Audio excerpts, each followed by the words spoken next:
welcome to Poet Asylum. I'm Hamad Rind, a novelist and storyteller, and it has fallen upon me to say a few words in introducing this second edition of Poet Asylum. If this is your first time to this Poet Asylum, please allow me to speculate a little in the words of Persian poet Rumi on what happens when poets gather around inside a virtual yurt. Andak andak jam'e maston miresand, andak andak mei paraston miresand. Slowly and gradually, those drunk with love and poetry are gathering. Jumle daman hay purzar hamchu kon, az baraye tang daston miresand. Those with their laps filled with wealth like mines of gold are reaching out to the empty-handed like me. So, to summarize, Poet Asylum is a virtual poetry gathering in these isolated times of social distancing. It is being premiered on YouTube, on Wales's first and so far the only poetry-focused YouTube channel, Just Another Poet, which was founded last year by Taz, who is a very talented emerging poet from Cardiff. Wales, as you all know, is a land of poets. Poetry has been celebrated here for hundreds of years, and poets have been longingly cherished. But what is a poet? In the words of Italian poet Alda Merini, siamo poeti fatti di vesti pesanti e intime, calure di bosco. Siamo contadini che portano la terra a Venere. Siamo usurai pieni di croci. Siamo conventi che non hanno sangue. Siamo una fede senza profeti, ma siamo poeti. We are poets made of heavy robes and intimate forest heat. We are farmers who bring the earth to Venus. We are moneylenders full of crosses. We are convents that have no blood. We are a faith without prophets. But we are poets. In light of recent events, it's worth remembering a poet also has a duty to stand up against injustice and inequality. In the words of revolutionary Urdu poet Faiz Ahmad Faiz, Chashme nam jaane shori da kafi nahi, tohmate ishq poshi da kafi nahi. Aaj bazaar mein pa bajola chalo. Dast afshan chalo, masto raqsan chalo, khaak barsar chalo, khoon badama chalo. Raah takta hai sab, shehre jana chalo. Your monsoon eyes, your impatient life is not enough. The allegation of love suppressed is not enough. Today, you must walk the marketplace in chains. Walk with palms open before you. Walk with your head caked in dust. Walk with shirt sleeves seeped in blood. Whirl in frenzied throes of ecstasy. Walk on, the beloved city yearns for you. Tonight, we have an absolute stellar lineup of poets, from established names within the poetry circuit to emerging poets. You can find out about their latest books and projects in the description below. Please support these wonderful poets by buying their books and attending any future readings they have planned. We need to support our poets. So, on behalf of Just Another Poet, it is my absolute pleasure to welcome Claire Potter, Saikat Ahmed, Kitty Beltree, Serge Neptune, Natalie Ann Hallborough, Mike Church, Katherine Stansfield, Shalim M Hussain, Suzanne Marie, Gareth Twamley, Zoë Brigley Thompson, and Alix Edwards to this edition of Poet Asylum. A special mention also to Literature Wales for their kind support. Now, all that is left for me to say is sit back, relax, and enjoy the magic of poetry. In the words of Gibran Khalil Gibran, أعتني الناي وغني فالغناء نار ونور وأنين الناي شوق لا يدانيه الفتور. Give to me the reed and sing thou, for the song is flame and light. and the reed's plaint is yearning, unattained by lazy wight.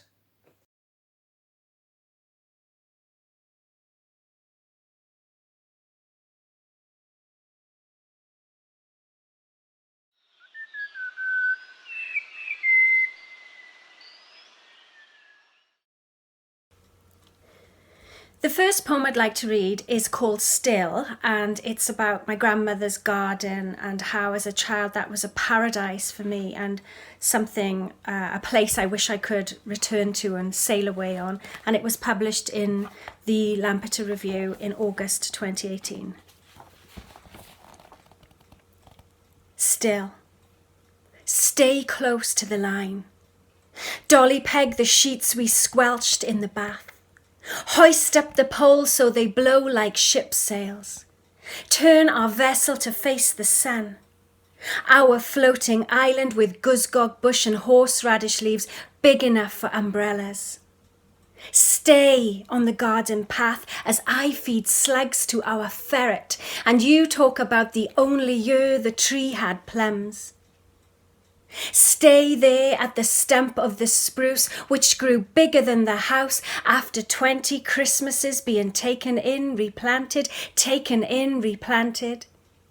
Stay frozen like the milk out of the bottle, hatchet at your shoulder, poised between up and down. Your nylon slippers scorch marked from fire spit. Stay as the sheets thwack and Rocky's jaw schmacks and the aspen leaves shiver. Steady the deck, tie a rope around me, keep me on board. Don't go indoors to stoke the fire, peel potatoes, do the pools. Let's stay where the fruit is underfoot and never, ever eat it.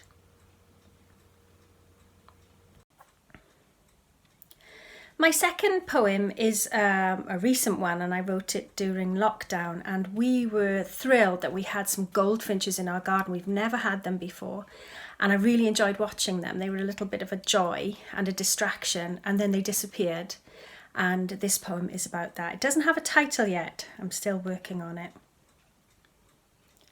I've been all of a tizzy about our nesting goldfinches, with their crimson faces and sun-streaked wings, as if they were our personal blessing in these times of troubling. When I thought they went missing, killed by a cat or chose another garden, I went into grieving, cried out all the feelings I'd been unable to name till then. They're back now, and I know I should be grateful. But as I dozed off on the sunbed, I saw a sparrow with her beak full of knitting for her nest. And when she dipped into our conifer, got busy on the limb. Now that was magnificence. Thank you.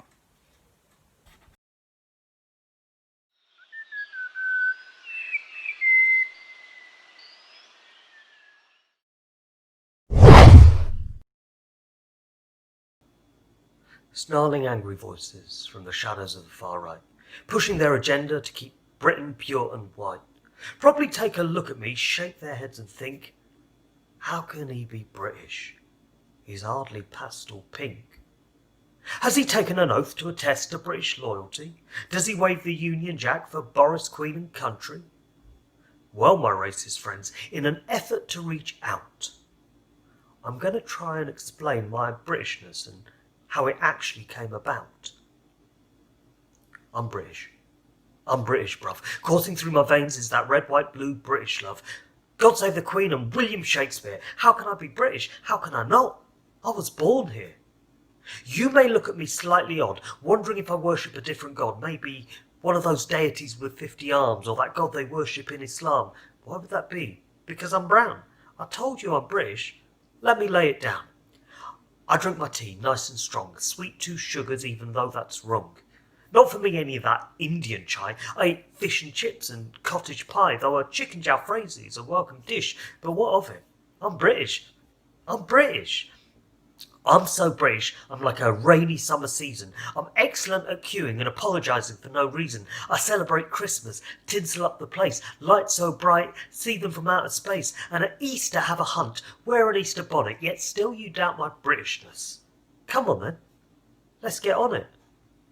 How am I British? My British burgundy passport seems pretty black and white, yet fails to convince some of you who sit on the far right. I said that I was born here, born in leafy Surrey, raised on Tiswas and crackerjack and mother's homemade curry. I also know all my Shakespeare plays, even those rarely seen. Henry VIII, Titus Andronicus, I'm even familiar with Cymbeline. I'm so British I speak Latin. Wait, that's old Italian. I listen to Miles Davis and John Coltrane, though to be fair, that's African American. The point is this brown boy is steeped in the West. So you know how and why I'm British? Have any of you guessed? It's not just that I was born here, it's older than my creation. My Britishness stretches back beyond their parents' generation. My Britishness, the reason for it, predates my actual birth, goes all the way back to 1608 on the other side of the earth. 1608, up the Tapai River in the heart of Gujarat. British sailors looking for spices alight in the port of Surat. August 24th, a specific date in history, the start of a thread between two nations, a thread leading directly to yours truly.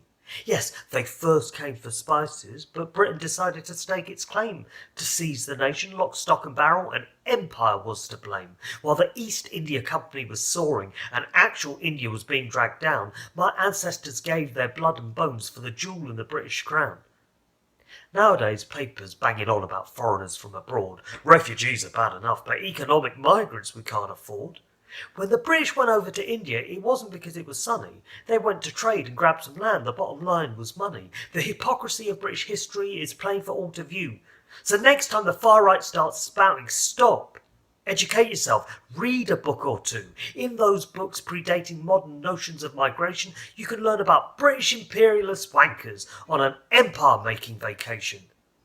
When they set their sails and went happily a-wandering to set the world alight all right with self-righteousness and plundering, first colonies, then the Commonwealth, their empire on the map, they changed what it means to be actually British. And sorry, there's no rowing back. EDL, BNP, UKIP and their kind, you've got to learn about your history. Educate your mind. So if you ask me how I'm British, if we're really splitting hairs, it's not because of an oath I never took, it's because your ancestors took what wasn't theirs. I'm British, yes. I said what I meant. I'm British, but that includes something different. And that difference should be celebrated, not tolerated. I'm proud of my heritage, from India to Pakistan to Bangladesh. But I'm also proud of my country now, and I'll take pride in it just like the rest. And to all you right-wing racists, where a pure Britain is your wish, I've only got this to say. I'm here to stay, and what's more, I'm British. I'm British. I'm British.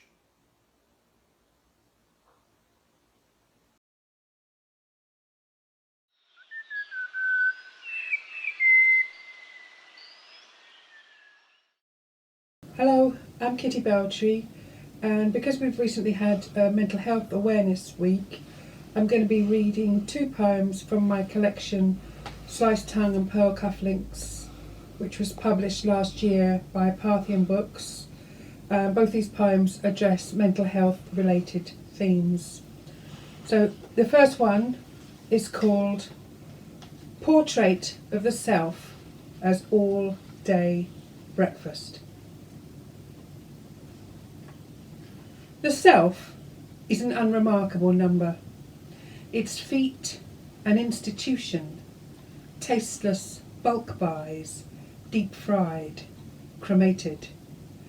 Its legs 2 fat sausages, stumped, fatigued. Forked with resentment, they lard the lean earth. Its baked bean belly, a bodge job, fills the manana like expanding foam, restraining empty slicks with daddy's sauce. Its heart, a tomato, severed, scorched, aborted, floats on a raft of stale bread, soaking the leftovers of ritual sacrifice, tongue thick-sliced, discharged. Its breasts, sons once, now gobs of yolk and stuffing. Its thoughts form lingering crusts of grease and shame and nothing.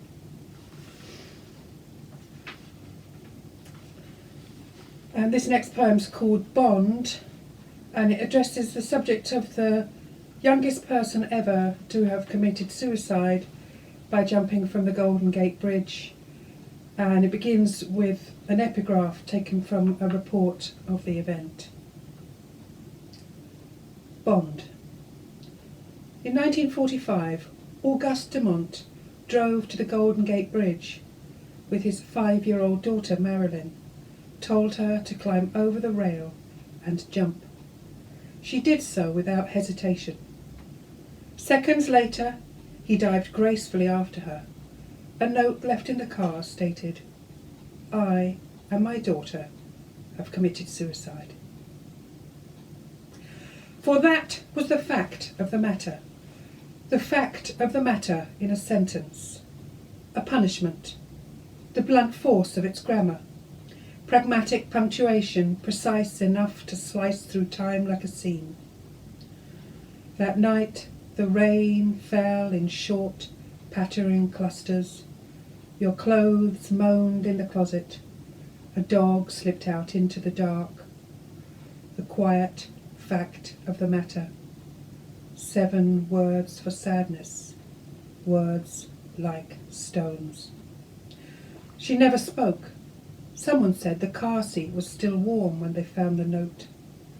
The matter-of-fact fumbling at the rubble of my heart. A cigarette butt tossed into space. How to smother a black hole, revoke the last wordless slam of doors, annul the unspoken bond, deeper than any drop, leaving me done with life, a sentence followed by a full stop.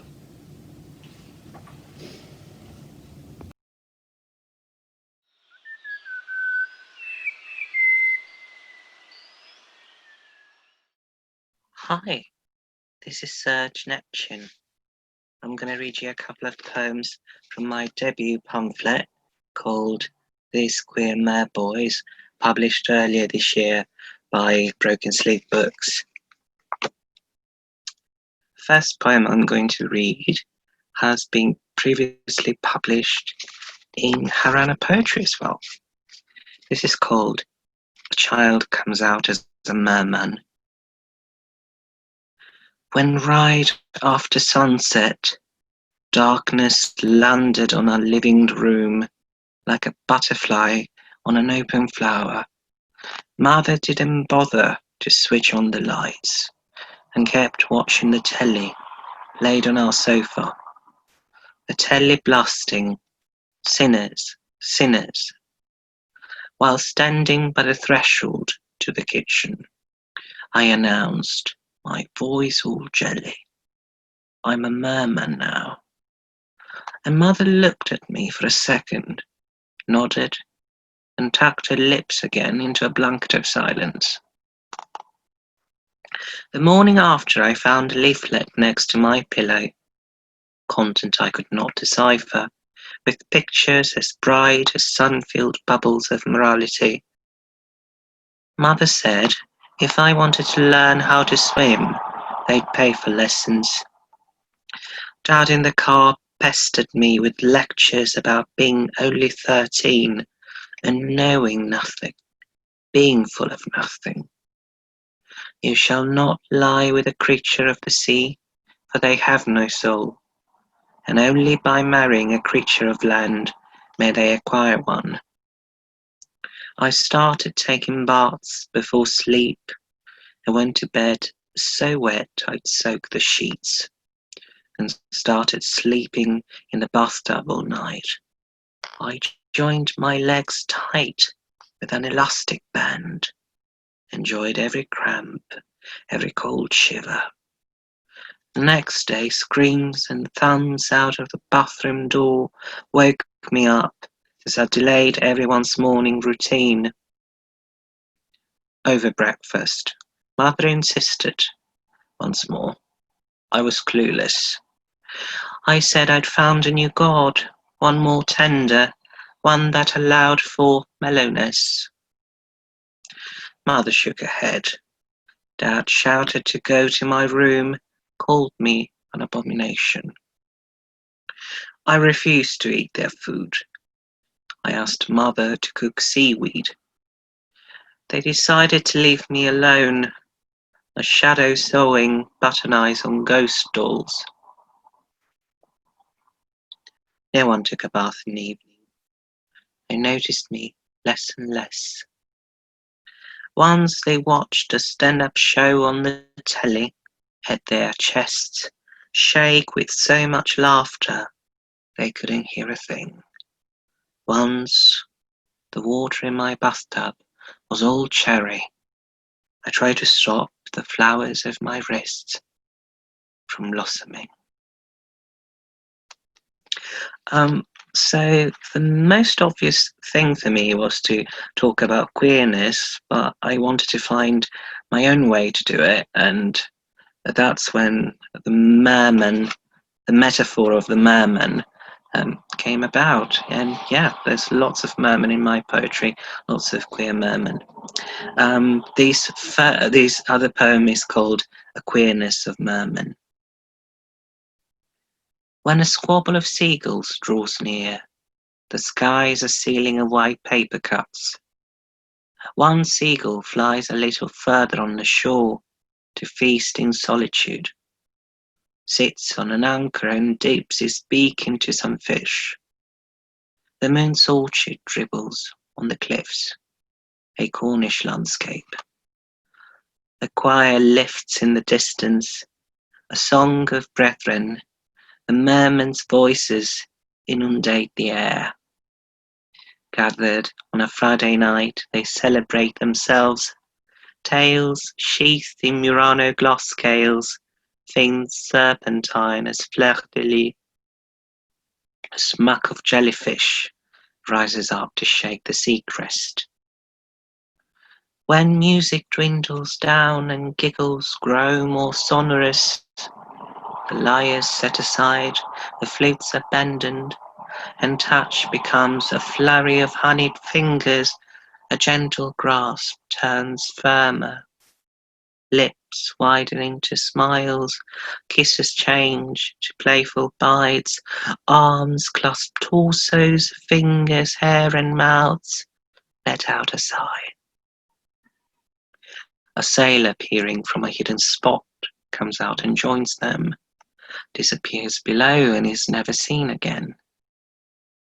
A merman finds a stranded sock, black scab on the shore skin, feels for the first time the touch of fabric, juggles it from hand to hand, and wears it as a glove to give it words. Thank you.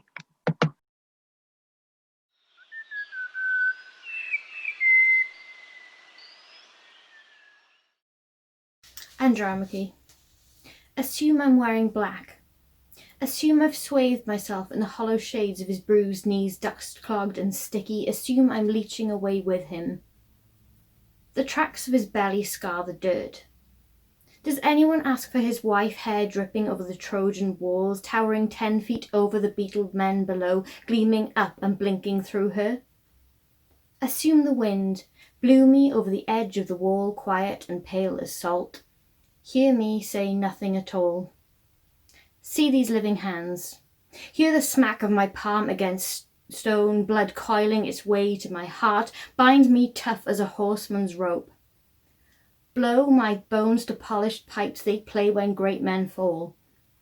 For me, no tune at all if I should choose to stagger up, sway on broken toes, burst my lungs screaming for the dead man's bones, while our only child goes tumbling over crumbling stone in a gasp of blood and milk. When Hector, cracked his back behind the chariot when the bruises flowered blue, when our only baby spiraled like sycamore. The gods, I felt it too. I called Astyanax, I called Hector. Who called Andromache? Who? This next one is one that's a new one that I've written. This one's written as part of my creativity advent prompts on Twitter. This was Gabriel. Gabriel is slumped now, rolling stars between his fingers, waiting for a cry. All night long, he stalked the hills, startled sheep, washed his wings in bitter streams, squeezed clouds with shaking hands. The labour was long.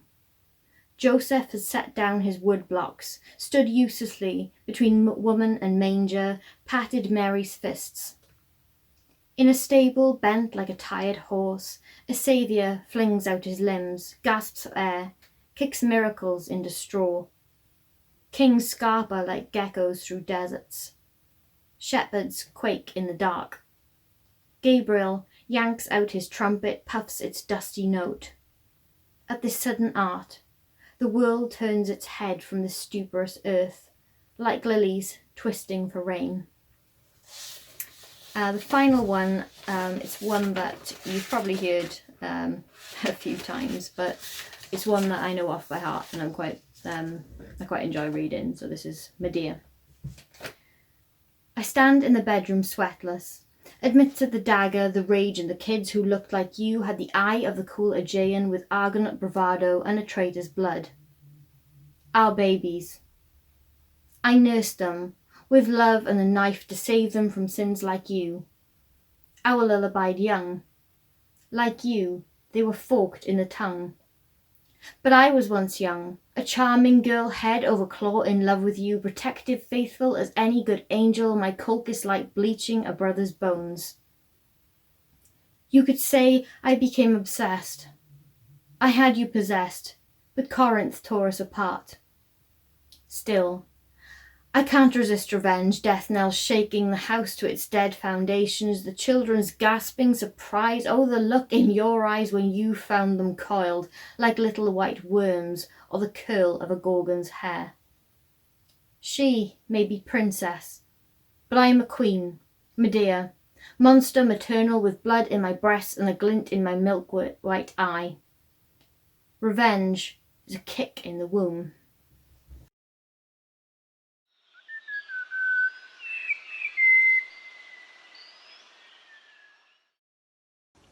Hello, my name's Mike Church and I'd like to do one poem for you, STI, and it's a poem that was inspired by a photography exhibition I visited last year in the Workers' Gallery in Annecia in the Rhondda.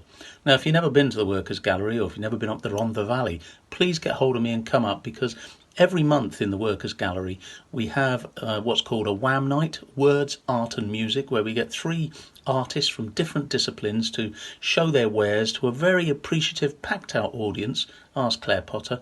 And last year there was a fantastic exhibition by the photographer Jim Mortram, who's from Norfolk, and he spent 10 years taking photographs, black and white photographs of people in his community and their struggles against the austerity policies that had such a devastating impact on the country.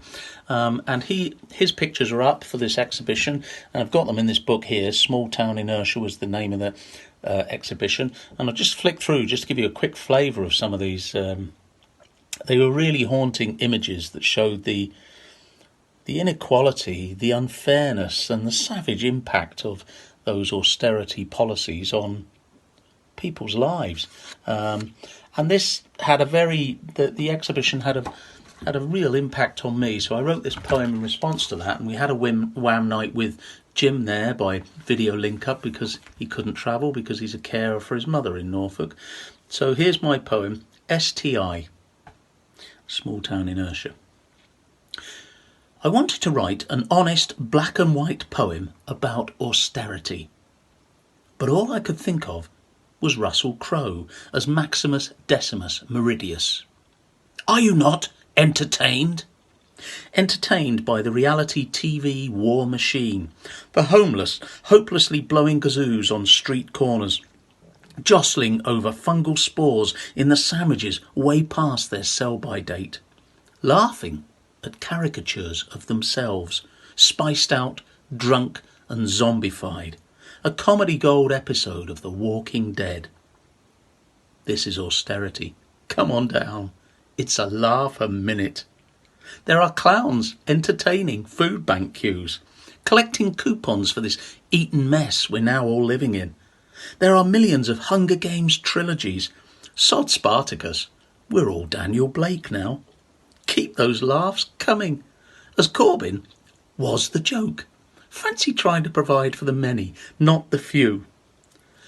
A banker, a Daily Mail reader and a benefits claimant are sitting at a table sharing a plate of 12 biscuits. The banker takes 11 of them and says to the Daily Mail reader, "Watch out for the benefit bloke. He wants your biscuit." Austerity. It's a laugh a minute. Come on down. It's not the fall that kills you. It's the sudden stop at the end. Jimmy Carr laughs all the way to the bank, sheltering his 3.3 million a year. Dickens, our mutual friend, would have had great expectations for the 21st century. This old curiosity shop of unexpected hard times, queuing for food in a bleak house. "Please, sir, can I have some more?" We're time travelling back to the workhouse. To use the wise words of Russell Crowe as Maximus Decimus Meridius, are you not entertained? Entertained by relentless days on the fags and booze, singing the blues on a karaoke machine with a flat battery, the obesity and the catwalks, the homeless tents and the Mercedes mansions, the beast of burden crossing county lines. It was the poor what caused the financial crisis, them and the immigrants plucking caviar from rich babies' mouths. And all those wheelchairs blocking access to the shops. That's why nobody was buying. Everyone was selling themselves and self-harming their dream. Beyond anger, beyond voting, beyond apathy, drowning in white noise and white powder and foraging for Facebook likes. Our innocence dulled by endless energy drinks. Frightened our children will be devoured by a roving pack of pit bull terriers. We're nothing more than extras in a reality benefit show. Throwing Lego bricks at cocaine lines of riot police wearing their lie detectors on their sleeve. Declaring us fit for work as we topple over and die, while the paranoid schizophrenic scores 0 points on his DWP assessment and the head teacher begs parents for the loan of 10 toilet rolls. All we can do now is get high on our own humiliation. There's no hope left in Pandora's box, and she's probably selling it for crack in Cardiff, clucking and brooding over the chick she'll never see again. Infertile with the STI, clutching her tatty copy of The Handmaid's Tale, stealing from jumble sales and living the dream. This is austerity. Come on down. It's a laugh a minute. So comrades, come rally, and the last fight let us face. The Internationale unites the human race. Austerity. It's a laugh a minute. But I'll leave the last wise words to Russell Crowe as Maximus Decimus Meridius. Are you not entertained?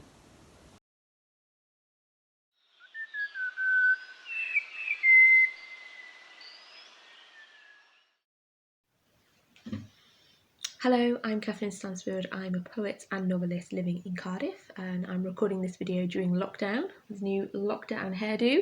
It's a bit different to normal, as are many things at the moment. I'm going to just read a few poems from my new poetry collection, We Could Be Anywhere By Now, which has just been published by Seren Books, fantastic Welsh publisher. And this book is about home, it's about identity, it's about languages and also travel, as the title probably suggests. And hopefully the poems I'm going to read today will show some of those themes in action. I've lived in Wales for a long time now, but I'm from Cornwall originally.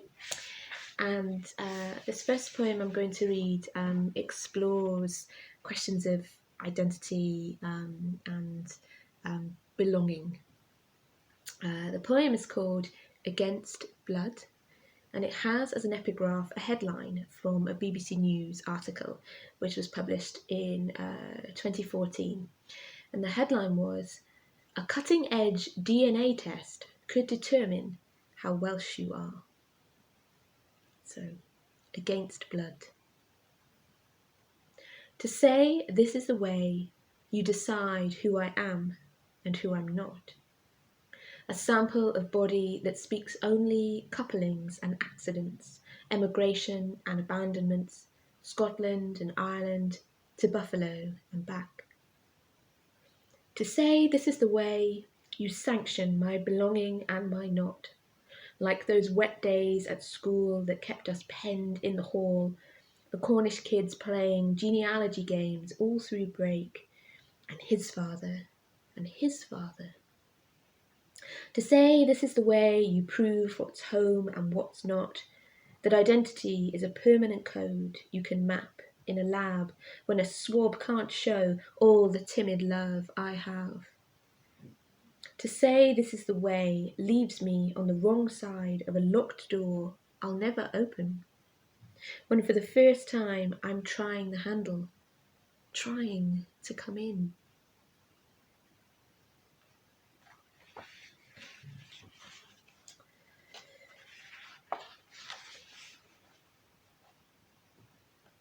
One way. In the morning, you will find yourself inside a human heart. You will be warm and notice with surprise the purple and the blue. Not everything is red in the temple. It will be loud and you will be small. Will have to be there and alive. Your own heart now, flea-sized, grain of sugar-sized at most. Once you're over the shock, you will rationalise and hold your breath in case such extra air makes the heart's rhythm catch, or worse, causes a clamorous blockage like the clanging fury of the airlocks you remember in the old house's pipes. By the time you've worried all this, you will be dizzy, need to lean against a ventricle, but lightly, in case your tiny fingernails tear the walls and drown you in the rush of this hospitable stranger's loose blood. You will put your hands in your pockets, and that's when you will find the bus ticket. Tiny too, but your tiny eyes can read the type, and then you will know how you got there. That once again you brought this on yourself.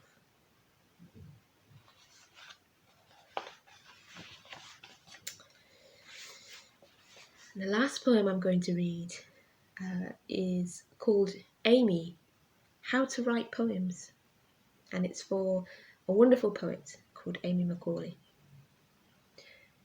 Amy, how to write poems in these times of boxes and unlearnt languages and cats dreaming twitchy leg distress. I do what the advice books say, write every day, but lately, oh lately, my poems are just lists for leaving. Buy new cat carriers, microchip the cats, tell the cats about the move. The flats behind ours have been knocked down, yet no one will come for the rubble, the rusty washing line poles.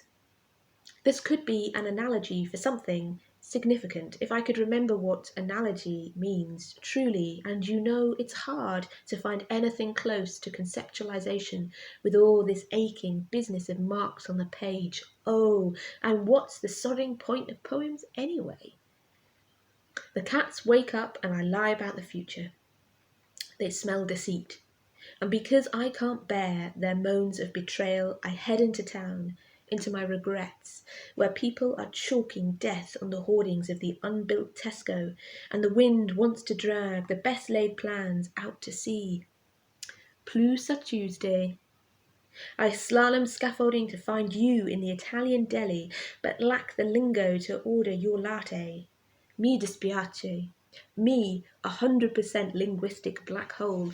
And you, expanding galaxy of words, you who are song. Guess, piccolo is probably small. Si, prego, bingo. We discuss the muses who never come round mine. For all I know, they're in the ruin of the old flats or haunting the cat's dreams. For all I know nothing. Not a coffee bean. Nada yada nada. On the way out, we talk moving cat's dress. The good news, your cat has recovered from her trips on the train to Manchester. And when I get home, I find half a shrew on the stairs. So I end the day thinking, bah, things might be okay. In Italian, this will be bene. Thank you very much.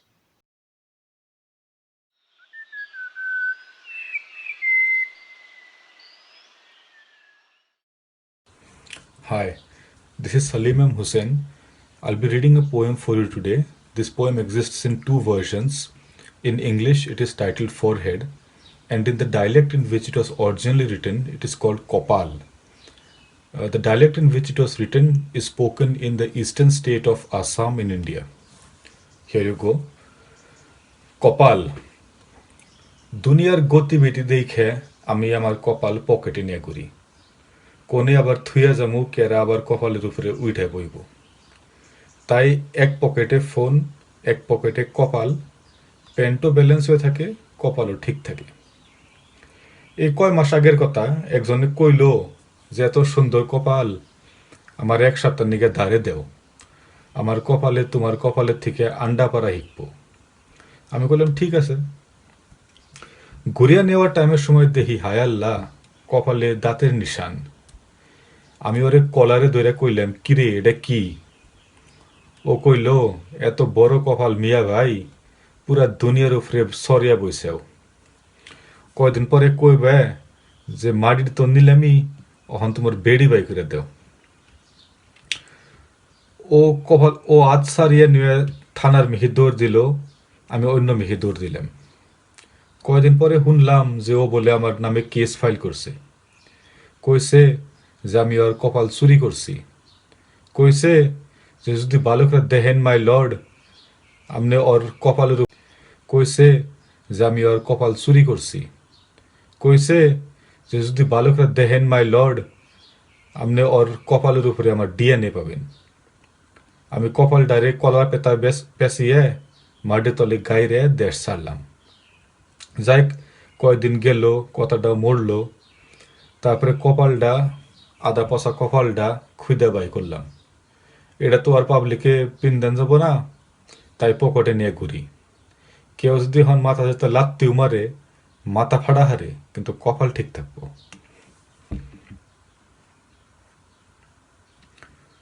Forehead. Things being as they are, I carry my forehead in my pocket now. If I leave it home, some jerk might break in and fuck with my forehead. So phone in one pocket, forehead in the other, my pants remain balanced, my forehead remains safe.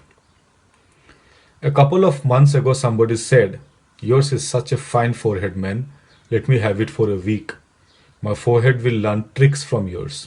I said, sure, okay. While taking it back, I saw, oh God, bite marks on the forehead. I caught the punk by the collar. What's this? I said. He replied, you have a big forehead, Mia Bhai. Spread it across the country now. Soon you will say that now that I have the land, bring out your women. He jerked himself free and ran to the police station. I ran the other way.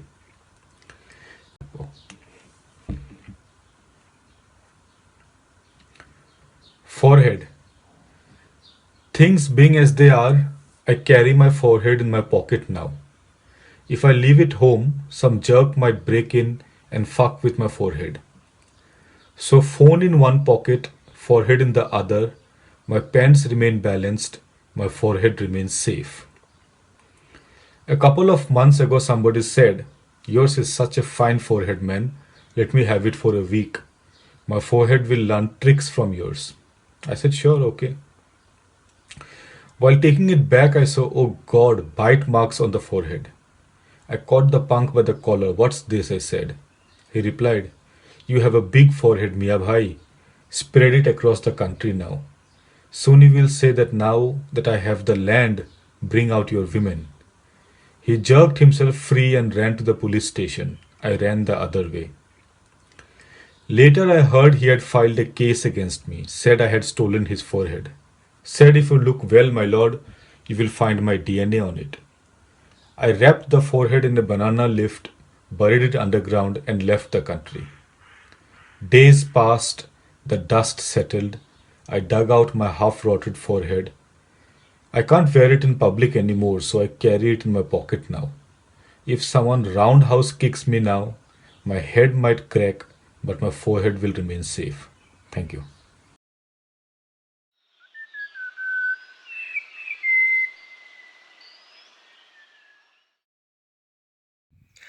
Hi, I'm on Mellandur Farm in the Dovey Valley. I'm going to read a poem called Furrow that's been inspired by my work on the farm. Furrow, after Hughes. In the beginning, drug up under horse-tithe cold blade, in a spring drought, one concrete day of rain, sliced mist, spinnerets in corners, fat grubs for light feet. I first felt for a glacier. It taught me how to behave. Forced grist through cracks underneath glass floor, where now sedges wrinkle, netted netting. At the bottom, a buildup of clay, letting no cuckoo call pass. I don't dwell on weight. Throw up imprints, unbed rivers. There's no leveling with an exiled bubble. Flow over stone, channel enwound. A forming chord from its spinning drop cloud. The green cow kick is mine. I make everything new.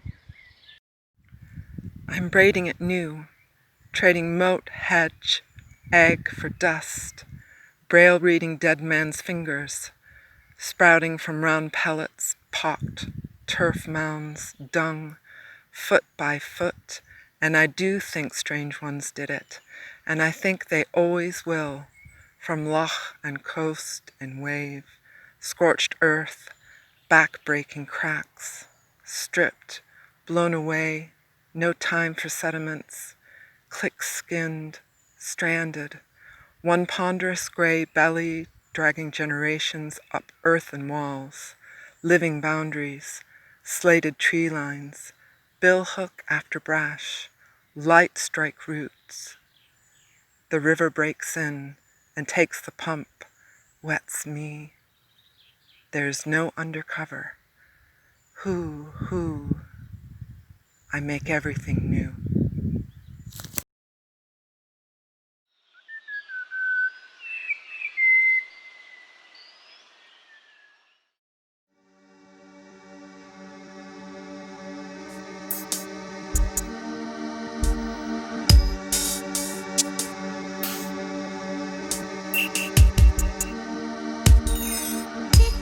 Breakfast when the blues are red. Television, all but dead. Unknown clippings, news is dread.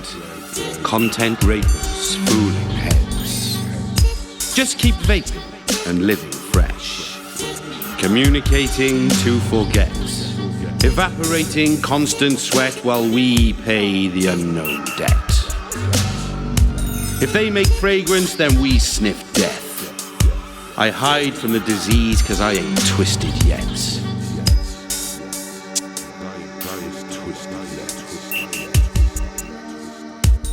It's all over for the friendly hoper.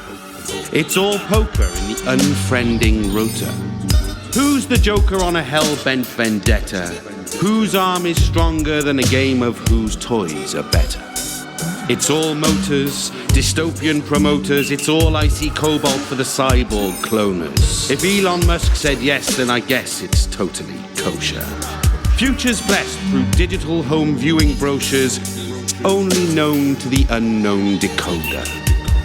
My brain's bolstered in a polluted ocean. 5G mind toaster, yeah, we can fix the world, but it was never even broken. 5G mind toaster, yeah, we can fix the world, but it was never even broken.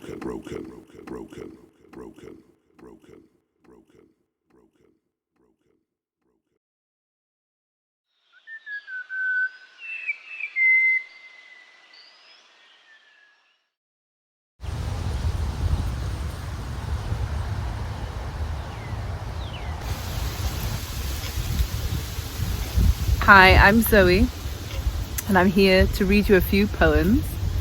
And the first I'm going to read is from my first collection, The Secret, and it's called Hecate.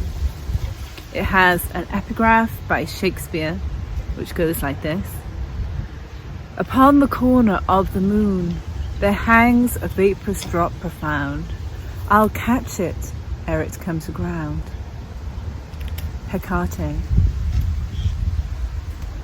Here I have a west-facing room above a white tree, and on the shelves are jars of pickles, eyes, fingers and ears. An ice cream van clangs out tunes in the street below.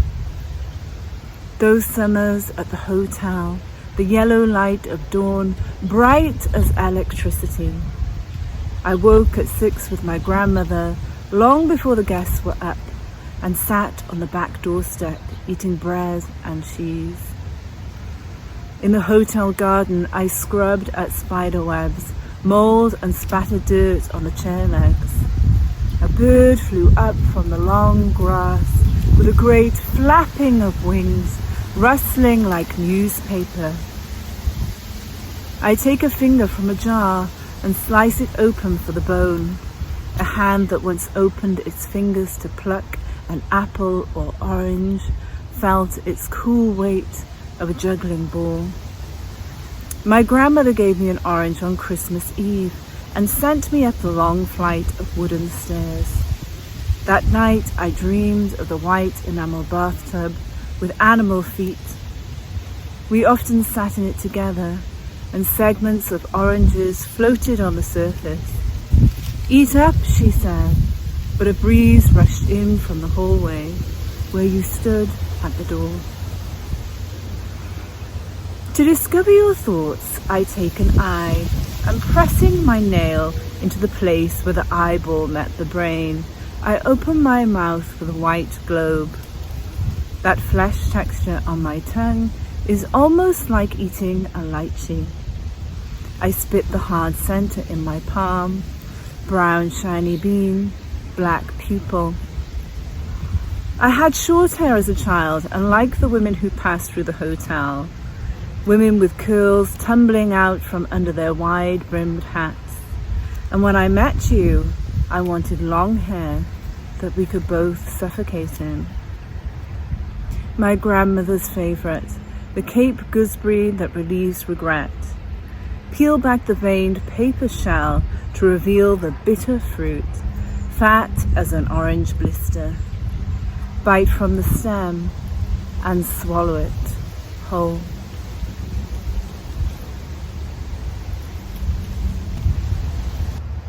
So the next poem I'm going to read is from my most recent collection, Hand and Skull. And quite simply, it's a letter from the artist Georgia O'Keeffe, whose image is also on the front of the book. Letter from Georgia O'Keeffe. He opened the lens, and I did as I was told, sat long and bare for the stretch of a 4-minute exposure. A stormy night on Lake George, and later he wrote, "All is right between us, for you gave me your virginity, you offered the very centre." And he hung me in pieces on his gallery wall. He is, I suspect, always photographing himself. Where I saw a tree with a cut limb, in pain but lovely and live, he cropped a dying chestnut, crying with a man's soul. When I knew the hot moon and its reflection, white and mingling on the waves. He mapped a line between land and sky, and the moon watching passive. Every part of me he saw in fragments, bits of universality in a woman's body. Neck, torso, breasts. People often say funny things about my hands, how admired they have been when painting, smeared as they are, but preferable to the white, useless hands men know so well.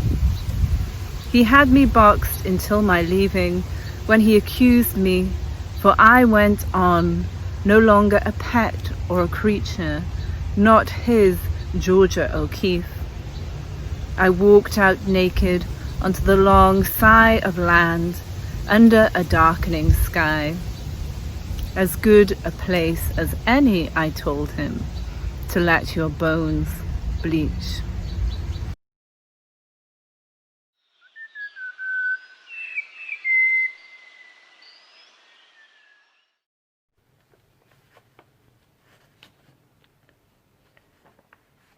Nostalgia. I fit the empty frames, arms stretched out like a Catherine wheel, a faded photograph of failure and despair. I fit the empty frame where laughter once danced, sprinkling pink glitter unicorns on purple paint splats. I fit the empty frame where the portrait of a smiling family once stood, grounded in happy days out. Dust has settled into golden moulded cracks where once love stood. My heart is seared. I fit the empty frame. This is a poem called Definitions, about stereotypes that we have about people. Definitions.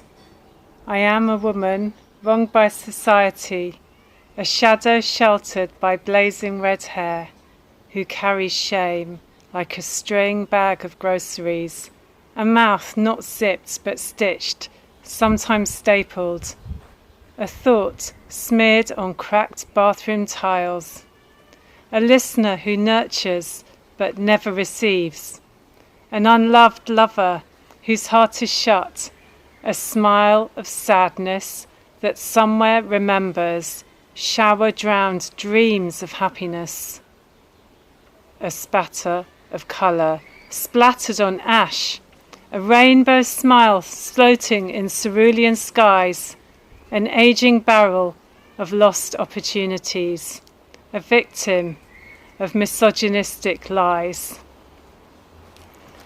And talking of stereotypes, this is a very short poem about the word mother. The mother, not mum or mammy, ma or mama, just the mother.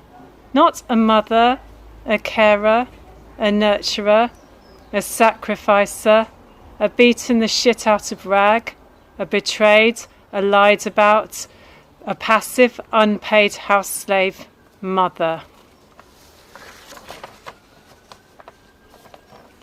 A few months ago, before lockdown, there was an exhibition in Cardiff made, and it was about dancing and about how dancing can get you in touch with your inner self, particularly in societies where you cannot express that openly in public. A lot of the work had been done in Egypt.